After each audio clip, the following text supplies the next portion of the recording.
একটা ভাঙাচোরা পুরনো প্রাসাদ আর চারিদিকে আছে ঘন জঙ্গল। Hello and welcome to explain film Bangla. সর্বপ্রথমেই বলে দিই, এই মুভিটা 2024 সালে রিলিজ হওয়া মারাত্মকভাবে জনপ্রিয় মালায়ালাম একটা ব্ল্যাক অ্যান্ড হোয়াইট মুভি। আর মুভির কাহিনীর মধ্যে রয়েছে অনেকগুলো চমকে দেওয়ার মতো টুইস্ট। জনবসতি থেকে অনেকটা দূরে এমন একটা অভিশপ্ত প্রাচীন প্রাসাদ, যেখান থেকে একটা সুন্দরী প্রেতাত্মা মানুষকে ডাকতে থাকে নিজের কাছে, এবং সেই সুন্দরী প্রেতাত্মার রূপে মুগ্ধ হয়ে যদি সেখানে কেউ যায়, তার সঙ্গে এমন ভয়ঙ্কর কিছু ঘটে যেটা মুখে বলে বর্ণনা করা সম্ভব নয়। জানা যায় সেই প্রেতাত্মার ফাঁদ থেকে আজ পর্যন্ত কেউ বেঁচে ফেরেনি। আর যদি কেউ ভাগ্যক্রমে কোনোভাবে বেঁচেও ফেরে, তবে সে তার মানসিক সন্তুলন হারিয়ে ফেলে। সেই প্রেতাত্মার ডাকে সাড়া দিয়ে একবার দুই বন্ধু তার কাছে যায় এবং তারপরে তাদের দুজনের সাথে যা ঘটে, একটা সেরা horror thriller. Explain film Bangla presents Bramayugam. আর হ্যাঁ, কাহিনী শুরু করার আগে একটা রিকোয়েস্ট, তোমরা আমাদের ভিডিও তো দেখছো কিন্তু সাবস্ক্রাইব করছো না। খুব জলদি 1000 সাবস্ক্রাইবার হতে চলেছে, তাই প্লিজ সাবস্ক্রাইব করে দাও। মুভি শুরু হয় ভারতের সাউথ মালাবার নামক এক জঙ্গলে। কোরা এবং থিবান নামক দুই ব্যক্তিকে দেখা যায়। এই মুভিটি দেখে পুরোপুরি মজা উপভোগ করতে হলে দর্শক হিসেবে নয়, বরং থিবানের দৃষ্টিভঙ্গি থেকে দেখতে হবে, কারণ এই থিবানকে ঘিরেই পুরো মুভির কাহিনী। তো যাই হোক, এই থিবান এবং কোরা কোনো একটা জায়গা থেকে পালাচ্ছিল এবং তারা চাইছিল নদীর অন্য পাড়ে যেতে, এবং রাত অনেক গভীর হয়ে যাওয়ার ফলে তারা সিদ্ধান্ত নেয় ওই দিন রাতটা তারা ওই জঙ্গলে কাটাবে। কিন্তু মধ্যরাত্রে তাদের দুজনের সামনে একটা পরমা সুন্দরী এসে হাজির হয়। সম্পূর্ণ বিবস্ত্র সেই তরুণীকে দেখে কোরা পুরোপুরি মন্ত্রমুগ্ধ হয়ে যায়। কিন্তু থিবান মেয়েটিকে দেখেই বলে ওঠে ইয়াকশি, যার অর্থ হলো প্রেত। থিবান কোরাকে সেখান থেকে পালাতে বলে, কিন্তু কোরা ওই পরমা সুন্দরীর দিকে তাকিয়ে একেবারে স্তম্ভিত হয়ে যায়। সে সম্মোহিতের মতো মেয়েটির সাথে সাথে যেতে থাকে। শেষে নিরুপায় হয়ে থিবান একাই সেখান থেকে পালায়। কিন্তু সেখানে থেকে যাওয়ার জন্য কিছুক্ষণ পরে কোরাকে তার মূল্য দিতে হয়। মানুষরূপী সেই পিশাচ তাকে হত্যা করে। এইদিকে দিক বেদিক ঠিক করে পালাতে পালাতে থিবান জঙ্গলের রাস্তা হারিয়ে ফেলে এবং সব শেষে সে একটা অনেক পুরনো বাড়ির সামনে এসে পৌঁছয়। জঙ্গলের মাঝখানে এই অদ্ভুত বাড়িতে কোনো মানুষের বসবাস সম্ভব বলে মনেই হচ্ছিল না। এইখানে থিবান একটা লোকের সাথে দেখা হয়, যার নাম পুরো মুভিতে বলা হয়নি। আর এই নাম না বলার পেছনে একটা বড় কারণ রয়েছে, যেটা আমরা মুভির শেষে গিয়ে বলবো। এই লোকটার নাম ধরে নেওয়া যাক রভি। রভি মূলত এই বাড়িতে থেকে রান্নাবান্নার কাজ করে এবং কিছুক্ষণ পরে আমরা সেই বাড়িটির মালিককে দেখতে পাই, এবং এই লোকটির নাম হলো কুলুবান পট্টি। কুলুবানকে দেখে নিচু জাতের থিবান একেবারেই ভয় পেয়ে যায় এবং তার সমস্ত প্রশ্নের উত্তর দিতে থাকে। এইখানে এসে আমরা জানতে পারি থিবান একজন পানান, অর্থাৎ রাজমহলের মধ্যে গান গেয়ে রাজার মনোরঞ্জন করাই ছিল তার কাজ। কিন্তু তারা দুজনে অত্যাচারিত হওয়ায় সে এবং কোরা সেখান থেকে পালিয়ে যায়। নদীর ওই পারে থিবানের গ্রাম এবং সেখানে তার বিধবা মা একাই বাস করে। কুলুবান সবকিছু শুনে থিবানকে গান শোনাতে আদেশ করে এবং থিবানও যথারীতি তার আদেশ পালন করে। থিবানের গান কুলুবানের পছন্দ হয় এবং সে তাকে তাদের সাথে খাবার খাওয়ার জন্য আমন্ত্রণ জানায়। বন্ধুরা, মুভির এই পর্যায়ে এসে কাস্টিজমের বিষয়টা খুব ভালোভাবে উল্লেখ করা হয়েছে। রভি এবং থিবান নিচু জাতের হওয়ার কারণে কুলুবান, যে কিনা একজন ব্রাহ্মণ, সে কোনো কারণ ছাড়াই তাদের প্রভুর আসনে আসীন হয়েছেন। প্রাচীনকালে নিচু জাতের সম্প্রদায়ের মানুষজন ব্রাহ্মণ সম্প্রদায়ের মানুষজনদেরকে নিজের ভগবান সমতুল্য সম্মান করত। এরপর রভি থিবানকে তার কামরা দেখিয়ে দেয়। এই সময় রভি থিবানকে একেবারেই বারণ করে দেয় কোনোভাবেই সে যেন এই বাড়ির দক্ষিণ দিকে না যায়। ওই দিক থেকে যত শব্দই আসুক না কেন, ওই দিকে গেলে একেবারেই মৃত্যু কিন্তু অনিবার্য। তার কথা শুনে অবাক হলেও থিবান কোনোভাবে উত্তর দেওয়ার সাহস পায় না। অনেকদিন পর সেদিন রাত্রে থিবান পেট ভরে ভাত খায়। খাবারের জন্য সে তার সৃষ্টিকর্তাকে অনেক ধন্যবাদ জানায় এবং এটা শোনার পর কুলুবান অনেক বেশি রেগে যায়। সে বলে, তোমাকে খাবার তো আমি দিয়েছি, আর তুমি ধন্যবাদ অন্য কাউকে কেন দিচ্ছ? মুভির এই পর্যায়ে এসে এটা স্পষ্ট হয় যে কুলুবান তার সৃষ্টিকর্তাকে সম্মান বা বিশ্বাস কোনোটাই করে না। কুলুবানের রাগ দেখে থিবান ভয় পায় এবং তার কাছে ক্ষমা চায়। অন্যদিকে দেখা যায় রভি বাড়ির দক্ষিণ দিকে একটা প্লেটে করে খাবার নিয়ে যাচ্ছে। থিবান যখন বাড়ির বাইরে যায়, সে সেখানে গিয়ে দেখতে পায় অনেকগুলো কবর। এই দৃশ্য দেখে সে ভয় পেয়ে সেখান থেকে ভিতরে চলে আসে এই সময় সে শিকলের আওয়াজ শুনতে পায়, যেন মনে হচ্ছিল কাউকে শিকল দিয়ে আটকে রাখা হয়েছে। রাভির সাবধানবাণী উপেক্ষা করে সে সেই দিকে যায় এবং সেখানে যাওয়ার পর সে শিকলের একটা অংশ দেখতে পায় এবং তার পাশে খাবারের প্লেট পড়েছিল। এই সময় সে দেখতে পায় শিকলের সাথে যাকে বাঁধা ছিল ধীরে ধীরে সে তার দিকে এগিয়ে আসছে, কিন্তু সেখানে কে বাঁধা আছে সেটা দেখার সাহস তার হয় না এবং থিভান সেখান থেকে যত দ্রুত সম্ভব পালিয়ে যায়। পরের দিন সকালে থিভান দেখতে পায় যে কুদুমান একা একা বসে একটা বোর্ড গেম খেলছে। এটা পাশা কিংবা লুডো জাতীয় একটা খেলা। থিভান হাসি মুখে বলে সেও এই খেলাটি খেলতে জানে। কুদুমান তাকে খেলতে রাখে এবং তাকে বলে এই খেলা খেলতে হলে একটা বাজি লাগাতে হবে। তখন থিভান বলে সে তো দরিদ্র মানুষ, তার কাছে বাজি লাগানোর মতো কিছুই নেই। এর উত্তরে কুদুমান বলে যে তুমি তোমার সময়টাকে বাজি লাগাতে পারো। যদি তুমি জিতে যাও তাহলে তোমার যখন ইচ্ছা হবে তখন তুমি এখান থেকে চলে যেতে পারো, আর যদি হেরে যাও তাহলে বাকি জীবনটা এখানে থেকেই আমার সেবা করে যেতে হবে। এমন অদ্ভুত কথা শুনে থিভান আর খেলতে রাজি হয় না, কিন্তু কুদুমান তাকে খেলতে বাধ্য করে এবং অস্বাভাবিক উপায়ে তাকে হারিয়ে দেয়। মুভির এই পর্যায়ে এসে আমরা জানতে পারি যে এই কুদুমান কোনো অতি প্রাকৃতিক শক্তির অধিকারী। তো যাই হোক, খেলায় হেরে যাওয়ার পর নিরুপায় থিভান যখন রাভির কাছে যায় তখন রাভি কুদুমানের বিরুদ্ধে থিভানের কাছে বিভিন্ন কথা বলতে থাকে।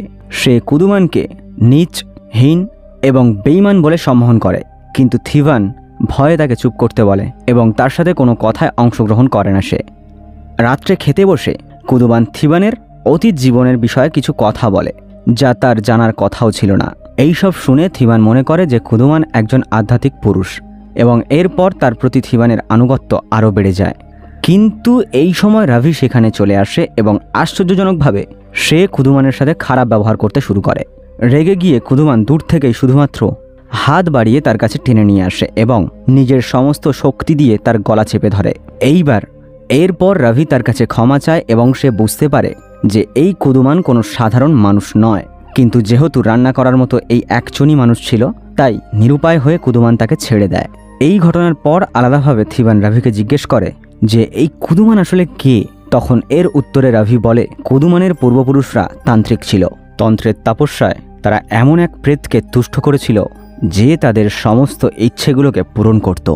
বন্ধুরা, যারা বিভূতিভূষণ বন্দ্যোপাধ্যায় এবং পরবর্তীতে তার পুত্র তারাদাস বন্দ্যোপাধ্যায়ের লেখা তারানাথ তান্ত্রিক সিরিজের বই পড়েছ তারা নিশ্চয়ই জানো তন্ত্র সাধনায় কর্ণপিশাচিনী নারী প্রেতকে বশীভূত করা যায়। কুদুমানের পূর্বপুরুষরা এই কর্ণপিশাচিনীর পুরুষ সঙ্গীকে বশীভূত করেছিল, কিন্তু এই পিশাচের সাথে তার নারী সঙ্গীও চলে এসেছিল এই পৃথিবীতে, যাকে আমরা একেবারে মুভির শুরুতে ইয়াকশি নামে সম্বোধিত হতে দেখেছি। এরা স্বভাবতই মানুষের লাস্ট বা শারীরিক চাহিদাকে কাজে লাগিয়ে তাদের মৃত্যুর কারণ হয়। তবে সিদ্ধিলাভ করতে পারলে এরা তান্ত্রিকের দৈহিক লালসা পূরণ করতে পারে।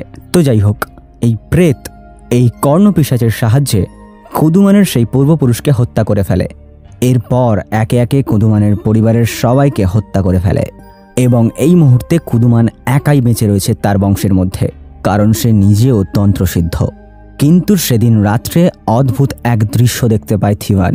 সে দেখে ইয়াকশি নামের সেই পিশাচিনী কুদুমানের ঘরে এসেছে এবং সে ও কুদুমান ইন্টিমেট হচ্ছে। এই সময় ইয়াকশি থিভানকে দেখে ফেলে, যার ফলে থিভান ভয় পেয়ে তার রুমে চলে যায়। এই জায়গায় একটা রহস্য জট বাঁধে। ইয়াকশি যদি সেই প্রেতের সঙ্গিনী হয়ে থাকে তবে সে কুদুমানের সাথে কেন এসব করছে? কারণ কুদুমান কিন্তু সেই প্রেতের শত্রু ছিল, রাইট? এই প্রশ্নের উত্তর আরেকটু পরে পাবো আমরা। অন্যদিকে এই দৃশ্য দেখে থিভান যত দ্রুত সম্ভব রাভির কাছে ছুটে যায় এবং তাকে সব কিছু জানিয়ে সেখান থেকে পালাতে বলে, কিন্তু রাভি তার কোনো কথা কানেই নেয় না। এরপর থিভান একাই সেখান থেকে পালানোর সিদ্ধান্ত নেয়। এই সময় কুদুমান সেখানে চলে আসে এবং থিভান তাকে অনুরোধ করে সে যেন তাকে যেতে দেয়। এর উত্তরে কুদুমান হাসতে হাসতে বলে, যেতে চাইলে যাবে, আগে বৃষ্টি তো থামুক। কুদুমানের কথা শেষ না হতেই বাইরে মুষলধারে বৃষ্টি শুরু হয়।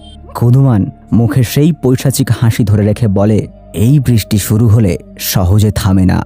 একবার তো টানা 3 বছর বৃষ্টি হয়েছিল। এত কিছুর পর আমরা বুঝতে পারছিলাম যে কুদুমান তার আধ্যাত্মিক শক্তির সাহায্যেই এই সমস্ত কিছু করছে। থিভান আবারও এই ভয়ঙ্কর প্রাসাদে আটকে যায়। সেই দিন রাত্রে থিভান যখন ঘুমাচ্ছিল ওই শিকলে বাঁধা অপদেবতা তার সামনে চলে আসে, কিন্তু সৌভাগ্যবশত নিছকই এটা একটা স্বপ্ন ছিল। ঘুম থেকে ওঠার পর থিভান দেখে রাভি বাইরে একটা কবর খুঁড়ছে। থিভানের বুঝতে বাকি থাকে না যে এই কবর কার জন্য। সে এই বৃষ্টি উপেক্ষা করে সেখান থেকে পালাতে শুরু করে, কিন্তু সেই প্রাসাদের সীমানার বাইরে যেতে না যেতেই তার মুখ থেকে রক্ত বেরোতে শুরু করে। পেটে শুরু হতে থাকে পৈশাচিক যন্ত্রণা। নিরুপায় থিভান যন্ত্রণায় কাতরাতে কাতরাতে সীমানার মধ্যে চলে আসে। কুদুমান হাসি মুখে তাকে উপহাস করে বলে, আমার শক্তি এড়িয়ে এখান থেকে বেরোনো একেবারেই সম্ভব নয়। থিভানের এই অসহায়ত্ব দেখে রাভি তাকে গোপনে আরও এক সত্য জানায়। সে তাকে বাড়ির দক্ষিণে নিয়ে যায় এবং সেখানে যাওয়ার পর তারা সেখানে কুদুমানের লাশ দেখতে পায়। এইখানে এসে আমরা জানতে পারি কুদুমানও সেই প্রেতকে পরাজিত করতে পারেনি, বরং সেই প্রেত কুদুমানকেই বন্দি করে তার রূপ নিয়ে বর্তমানে এই বাড়িতেই তাদের সাথে বসবাস করছে। এইবার ইয়াকশি কেন সেদিন কুদুমানের রুমে গিয়েছিল, এই রহস্যের সমাধান হয়ে যায়। অতএব সেই শিকলে কোনো অপদেবতাকে নয়, বরং কুদুমানকেই বেঁধে রাখা হতো। কিন্তু এখন কুদুমানের মৃত্যু হয়েছে আর তার লাশকে দাফন করার জন্যই বাইরে কবরটা খোঁড়া হচ্ছে। এই পর্যায়ে এসে আমরা শিওর হয়ে যাই যে কুদুমান কিভাবে ওই অস্বাভাবিক কাজকর্মগুলো করত। তার অনেক প্যারানর্মাল ক্ষমতাও ছিল এবং সে মানুষের ব্রেন রিড করতে পারত। কিন্তু এখানে আরও একটা টুইস্ট আছে যেটা তোমরা আরেকটু পরে গিয়ে জানতে পারবে। আর এভাবেই সেই থিভানের অতীতের কথা জানতে পেরেছিল কুদুমান। এরপর রাভি থিভানকে বলে, এই জায়গা থেকে বেরোনোর একটাই উপায় আছে। এই বাড়ির আন্ডারগ্রাউন্ড বেসমেন্টে একটা প্রদীপ আছে।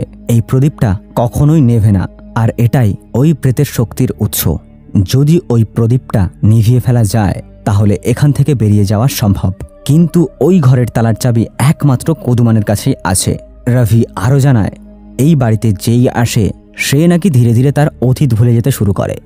তার কথার প্রমাণ করতে সে থিভানকে জিজ্ঞেস করে তার নাম কি, কিন্তু এতদিনে থিভান তার নিজের নামটাই ভুলে গেছে। তার অজান্তেই কেটে গেছে অনেকগুলো মাস। তো বন্ধু, এটাই হলো সেই কারণ যেই কারণে পুরো মুভিতে রাভির আসল নাম বলা হয়নি, কারণ সেও এই বাড়িতে অনেক দিন যাবৎ রয়েছে। আর এই কারণেই তার নিজের নাম মনে নেই। থিভান সিদ্ধান্ত নেয় সে যে করেই হোক এই চাবিটা সে হাতিয়েই ছাড়বে। তাই সে সরাসরি কুদুমানের কাছে যায় এবং তাকে আবারও সেই বোর্ড গেমটা খেলার জন্য অনুরোধ করে। কুদুমান বলে, এখন তো বাজি লাগানোর মতো তোমার কাছে কোনো কিছুই নেই। এর উত্তরে থিভান বলে, আমার কাছে একটা চাবি আছে। এই কথা শুনে কুদুমান তার কোমরে বেঁধে থাকা সেই চাবিতে হাত দেয় এবং থিভান জেনে যায় যে চাবি কোথায় আছে। তখন থিভান কথা ঘুরিয়ে বলে, আমি আসলে বোঝাতে চেয়েছিলাম আপনার কাছেই আমার জীবনের চাবি আছে। আপনি আমাকে আর একটা সুযোগ দিন, এইবার আমি জিতব। কিন্তু কুদুমান তার কথা না মেনে সেখান থেকে চলে যায়। সে কোনোভাবেই থিভানকে এখান থেকে যেতে দেবে না। থিভান এবং রাভি প্ল্যান করে যে ওই রাত্রে তারা দুজনে প্রচুর পরিমাণে মদ পরিবেশন করবে কুদুমানকে। সেই কঠিন বেসমেন্টেই হাতে গড়া দেশি স্টাফ ছিল যেটা কুদুমান প্রায় পান করত। এই সময় কুদুমান সেখানে চলে আসে এবং সরাসরি রাভির গলা টিপে ধরে। শুরুতে তো মনে হয়েছিল যে কুদুমান তাদের সমস্ত প্ল্যান জেনে গেছে, কিন্তু কুদুমান রাভিকে মারছিল কারণ তার নেশার পানীয় থেকে সে কিছুটা থিভানকে পান করিয়েছিল। বন্ধু, তোমার মনে নিশ্চয়ই এই প্রশ্নটা আসছে, কুদুমান তো মাইন্ড রিড করতে জানে, তাহলে কেন সে রাভির মনের কথা বুঝতে পারছে না? এই প্রশ্নের উত্তর আরেকটু পরেই দিচ্ছি। যাই হোক, রাভি ক্ষমা চেয়ে নেয় এবং খাবার তৈরি করার জন্য রাভিকে প্রয়োজন, তাই কুদুমান তাকে জানে মারে না। এই কারণেই সেই রাতে খাবার খাওয়ার পর কুদুমান ঘুমিয়ে পড়ে। থিভান নিজের জীবন হাতে নিয়ে তার কোমরে হাতড়াতে থাকে চাবির খোঁজে, কিন্তু সে কোনো চাবি খুঁজে পায় না। এই সময় হঠাৎ প্রেতটি চোখ খুলে ফেলে এবং সে থিভানের গলা টিপে ধরে। সে থিভানকে হত্যাই করে ফেলত, কিন্তু হঠাৎ করে সে থমকে যায়। এইখানে এসে আরও একটা রহস্যের উৎপত্তি হয়। মূলত রাভি থিভানকে না জানিয়েই নিজে নিজে একটা প্ল্যান তৈরি করেছিল। প্রেত যখন তার গলা টিপে ধরে তখনই সে গোপনে সেই চাবিটা হাতে নিয়ে নিয়েছিল, আর এরই মধ্যে সে বেসমেন্টের সেই ঘরে গিয়ে সেই প্রদীপটি নিভিয়েও ফেলেছে। প্রেত সেখান থেকে চলে যায় আর থিভান গিয়ে রাভিকে বকাঝকা করতে শুরু করে, কারণ রাভি তাকে বড়শির টোপের মতো ব্যবহার করেছে। রাভি বলে, আমি এসব কেন করেছি তা পরে গিয়ে তুই বুঝতে পারবি। এখন শয়তানটাকে সেই বক্সে ফিরিয়ে দিতে হবে। আর এটাই হলো একেবারেই পারফেক্ট সময়। তারা দুজন মিলে প্রেতকে খুঁজে বের করে, কিন্তু প্রেত তাদেরকে নানাভাবে বিভিন্ন ভ্রান্তির মধ্যে ফেলার চেষ্টা করে, কিন্তু রাভি কোনোভাবেই সেই শয়তানের কোনো ফাঁদেই পা দেয় না। সে থিভানকেও গাইড করছিল। এইখানে এসে আমরা জানতে পারি যে এই রাভি হলো কুদুমানের নিজের সন্তান। কৌদুমানের সাথে এক নিচু জাতের মহিলার সাথে অবৈধ সম্পর্ক ছিল, আর সেই ঘরেই রবির জন্ম। নিচু জাতের হলেও রবির শরীরে কৌদুমানের রক্ত বইছিল। এই কারণে সেই প্রেত রবির মাইন্ড রিড করতে পারত না। মুক্তি পেলেও তান্ত্রিকের পরিবারের উপর তার ক্ষমতা প্রয়োগ করতে অপারগ ছিল। এই কারণেই সে তাদের চাবি নেওয়ার প্ল্যান জানতে পারেনি। এই সময় সেই প্রেতের সাথে তাদের লড়াই শুরু হয়। শুরুতে প্রেত তাদেরকে ওভারপাওয়ার করলেও এক পর্যায়ে এসে রবি প্রেতের হাত থেকে একটা আংটি খুলে নেয় এবং এই আংটিতেই ছিল ওই প্রেতের মালিকানা। সে প্রেতের গায়ে আগুন লাগিয়ে দেয় এবং ওই আগুনে প্রেত পুড়ে যায়। আর এই সময় আমরা প্রথমবারের মতো সেই প্রেতের ভয়ানক রূপ দেখতে পাই। সেই আংটি লাগিয়ে রবি এবার এই শয়তানের আধিপত্য পেতে চাইছিল, কিন্তু থিভান তাকে থামানোর চেষ্টা করে এবং বলে, এই কাজ করো না, তাহলে তুমিও কৌদুমানের মতো শয়তান হয়ে যাবে। আমার মতো নিরীহ আরও মানুষ এই যন্ত্রণার শিকার হবে। কিন্তু রবি তার কথা মানতে নারাজ। ক্ষমতার লোভে সে একেবারে অন্ধ হয়ে পড়েছিল। এই পর্যায়ে এসে রবি এবং থিভানের মধ্যে হাতাহাতি লেগে যায় এবং এক পর্যায়ে থিভান রবির আংটিটি ছিনিয়ে নিতে সফল হয়। এতক্ষণ ধরে ওই প্রাসাদের মধ্যে যে তুলকালাম হচ্ছিল সেটা আধা পোড়া এই পুরনো প্রাসাদ আর সহ্য করতে পারে না এবং এই সময় পুরো প্রাসাদটাই ধসে পড়ে। এরপর তার পরের দিনের সকালের ঘটনা দেখানো হয়। এবার থিভান খুব সহজেই সেই প্রাসাদের সীমানা পার করে, কিন্তু জঙ্গলের মাঝে রবি আবারও তার উপর হামলা করে, কারণ সেই আংটিটি যে কোনো উপায়ে তার চাই। কিন্তু এই সময়ে রবি লক্ষ্য করে যে থিভান কিন্তু আর আগের মতো নেই। তার কানে থাকা তার মায়ের দেওয়া দুল, যেটা সে কখনোই নিজের কাছ থেকে কারো কাছে দিত না, সেটা এই মুহূর্তে অনুপস্থিত। এই সময় দেখা যায় থিভান সেই ভাঙা কুঠির নিচে মরে পড়ে আছে। অর্থাৎ এখন সেই প্রেত থিভানের রূপ নিয়েছে, আর তার নিজের আংটি ফিরে পাওয়ায় এখন তার নিজের উপর পূর্ণ নিয়ন্ত্রণ রয়েছে। রবি সেখান থেকে পালাতে শুরু করে, কিন্তু এই সময় ওই এলাকার আশেপাশে ঘুরতে থাকা এক পর্তুগিজ সৈন্য তাকে গুলি করে হত্যা করে ফেলে। ওই সময়কালে ভারতবর্ষে পর্তুগিজ উপনিবেশ শুরু হতে যাচ্ছিল। ভাস্কো দা গামা নাকি। অন্যদিকে আমরা থিভানকে দেখতে পাই যে জলের দিকে তাকিয়ে নিজের প্রতিবিম্বের বদলে কৌদুমানের প্রতিবিম্ব দেখে। অর্থাৎ এইবার কৌদুমানের জায়গায় থিভান রূপে সেই প্রেত নতুন নতুন মানুষের শিকার করবে, যারা তার সাথে আটকে পড়বে অশেষ সময়ের জন্য। তবে সেই সৈন্যগুলোই কি হবে তার প্রথম শিকার? প্রেত নিজেই তো সেই কুটির ছেড়ে বেরিয়ে এসেছে, এইবার কি হবে? এই সমস্ত প্রশ্ন সামনে রেখে শেষ হয় ব্রহ্মযুগম মুভির কাহিনী। তো বন্ধু, আজকের মুভি এতটাই। যদি তোমার কোনো প্রশ্ন থেকে থাকে এই মুভি সম্পর্কে, তাহলে আমাকে কমেন্ট বক্সে জানাতে পারো। এবং তোমরা যারা আমার সাথে সরাসরি কথা বলতে চাও ফেসবুকে, ইনস্টাগ্রামে, লিংক ভিডিওর নিচে ডেসক্রিপশনে দেওয়া রইল। দেখা হচ্ছে পরবর্তী কোনো একটা ভিডিওতে। বাই। বাপরে, কোনো পুরনো প্রাসাদ এতটা ভয়ঙ্কর হতে পারে আগে জানা ছিল না। যাই হোক, আমি কখনো এরকম পুরনো প্রাসাদের রাত কাটানোর জন্য সিদ্ধান্ত নেব না।